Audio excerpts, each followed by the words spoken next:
Welcome, adventurers. Today, we're going to take a break from detailed mechanics and have somewhat of an informal chat to talk about what draws you to your characters.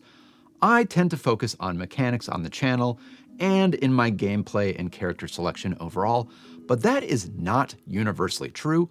There are definitely people who prefer the role-playing side of those, and there's always going to be a balance of both, so let's talk about that. As I just said, I definitely do like to focus on mechanics. It's kind of what I'm drawn to, but it's not always what I'm looking at when I'm looking at a class or character. For example, I really like the wizard class, a little bit more so because of the flavor and roleplay of it. I like that it is a studious character who studied to get where they are. And I will even admit, especially after really diving in and comparing them to the sorcerer, for example, that yes, the mechanics of the class are pretty strong, but they do suffer a bit at times, and it's not just a solid class based on mechanics alone. It is that roleplay of it that I like. And this sort of brings me to one of the first questions. You see, I like the wizard because it reminds me of me a little bit. I consider it to be kind of a book smart, not street smart, has to study things, wasn't born with it kind of a class, and that's why I like it. It reminds me of me. But a lot of you actually said, well, the wizard does remind me of me as well, and that's why I don't play as a wizard. That's why I pick something like the sorcerer instead, something that is the complete opposite of what I am in real life. So I think that's really interesting that sometimes you are drawn to something because it reminds you of you, and sometimes that actually repels you away and you go completely in the opposite direction. So what do you all prefer, adventurers? Do you prefer reminds me of me or reminds me of not me? Another thing that I would like to discuss is the difference between roleplay and mechanics and the relative balance of each in your character and class selection.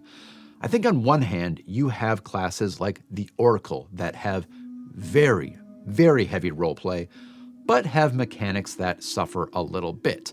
I think the mechanics can be a bit complicated. They offer you disadvantages in addition to advantages, and sometimes those don't quite weigh out. But people really like that class because of the roleplay that it offers. It is many people's favorite class, even though I think if you built a party around oracles, you would maybe have a tough time getting through some of the battles in your campaign. On the other hand, you have something like the fighter, which is excellent at what it does. It is an expert in all of its strikes, which means you are just hitting almost all the time. You are ending encounters. You have good defenses. And there's almost nothing in the actual roleplay hooks and flavor text, at least that's inherent into the class, though you can definitely see it as a blank slate and you get to put whatever roleplay and background you want onto it. And then, honestly, most classes are in between, where they have a pretty decent balance of their mechanics as well as their roleplay. I think it varies a little bit from class to class, where you have some classes that dig more into mechanics and a little bit less into roleplay. I would almost say like the Barbarian is an example of that. And then you have others where there is more roleplay and a little bit less of mechanics. And I would say the Swashbuckler might be that. Yes, it has a lot of mechanics, but this is actually sort of the point of the video, if there is a point to this ramble. I want to read a quote from Jonathan Bennison that was about the Swashbuckler, and it's really what got me thinking about this whole topic. He said, "I get so disappointed when the sales pitch for a class doesn't realistically function in a game."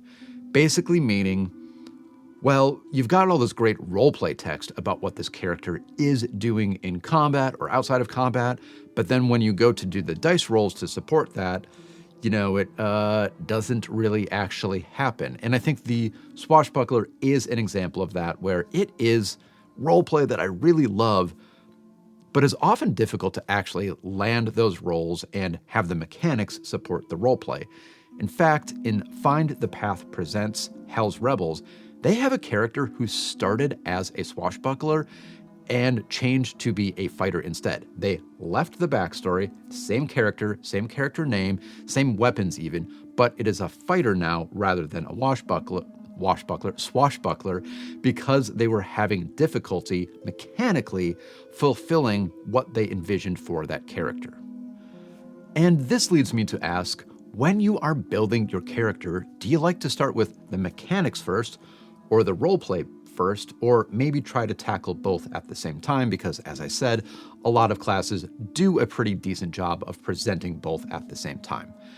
I do think it is going to be easier to start with the mechanics of something like a fighter, which is kind of very strong mechanically, and then maybe a bit of a blank slate and apply your own roleplay to it.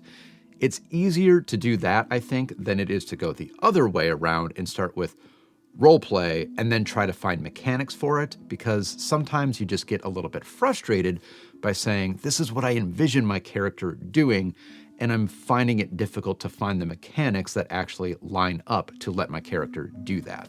So in the end, mechanics, yes. Roleplay, also yes. Even though I do really like mechanics, I actually don't ever settle on a character until I am 100% happy with both the roleplay and the mechanics. I usually do start with the mechanics, but after you get going a little bit and you are, maybe choosing your subclass or some of your equipment, that is where I start to think about, what is this character actually doing? Where have they been before? What are they trying to achieve now?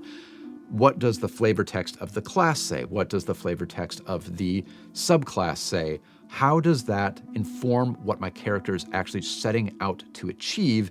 And that is often what I use to dictate my weapon selection or spell selection. Yes, I'm also looking at mechanics while I do that, but at that point, I'm not going mechanics first. I am actually going roleplay first.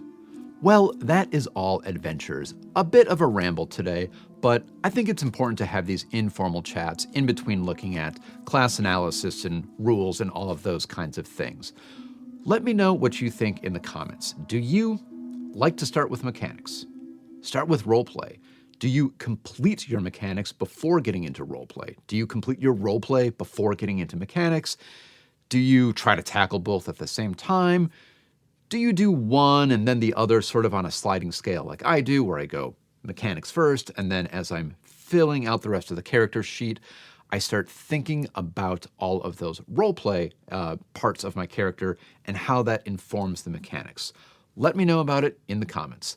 And until then, remember, if you do like talking about mechanics, stay tuned for the next video, because I think we're going to dive into some pretty hard numbers on that one.